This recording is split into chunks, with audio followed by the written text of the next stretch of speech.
കൺസിസ്റ്റൻസിന്റെ tip എന്താ പറയാനുള്ളത് നമുക്ക്? കൺസിസ്റ്റൻസി ടിപ്പ് പറഞ്ഞാൽ എൻ്റെ ഈ ബുക്കിൽ ഒരു സാധനം പറയണ്ടാണ്. അതായത് ഇത്രേ ഉള്ളൂ, എല്ലാവർക്കും ഒരു ഗോളാണ്. ഗോളത്തിന് എല്ലാവരും പറയും കൺസിസ്റ്റൻസി വേണമെന്ന്. പക്ഷെ ആർക്കും അറിയില്ല അത് എങ്ങനെയാന്നുള്ള അറിയില്ല. എല്ലാവരും നന്നാവണം പറയും, പക്ഷെ ആർക്കും അറിയില്ല എങ്ങനെ നന്നാവണം എന്നുള്ളത്. കൺസിസ്റ്റൻസി ഇപ്പോൾ നമുക്ക് എല്ലാവർക്കും അറിയാം, ഡെയിലി എല്ലാ കാര്യവും ഒരേപോലെ ചെയ്യണം എന്നുള്ളത്. പക്ഷെ അതിനൊക്കെ ഒരു സിസ്റ്റം നമുക്ക് ബിൽഡ് ചെയ്യാം, കൺസിസ്റ്റൻസി ആണെങ്കിലും. ഇപ്പോൾ എനിക്കൊരു ചെറിയ എക്സാമ്പിൾ എല്ലാത്തിലും അറ്റോമിക് ഹാബിറ്റ്സ് ഉള്ള ഒരു എക്സാമ്പിളാണ്. ഒരു ബുക്ക് വായിച്ചു തുടങ്ങണമെന്നുണ്ടെങ്കിൽ ജസ്റ്റ് ഇന്നൊരു 2 പേജ് വായിച്ചാൽ മതി. നമ്മൾ ഗോൾ എന്താ, ബുക്ക് ഫുള്ള് വായിക്കണം എന്നാ. പക്ഷെ ഒരിക്കലും ഒരു മാസം കൊണ്ട് വായിക്കണം എന്നല്ല, പെട്ടെന്ന് ഫുൾ ആക്കണം എന്നല്ല. ഒരു റീഡർ ആവാ, ഹാബിറ്റ് ബിൽഡ് ചെയ്യാം. പനക്കൻ്റെ ഗോൾ പറഞ്ഞാൽ ഒരു കാർ എടുക്കണം എന്നാ.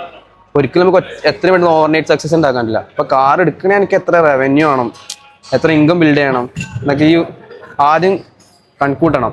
എന്നിട്ട് ആ റവന്യൂ എനിക്ക് പെർ മന്ത് എത്ര ഇൻകം സോഴ്സ് വേണം, അതൊക്കെ. പിന്നെ ആ ഇൻകം വരുത്തണേ എനിക്കൊരു സിസ്റ്റം ഉണ്ടാക്കണം.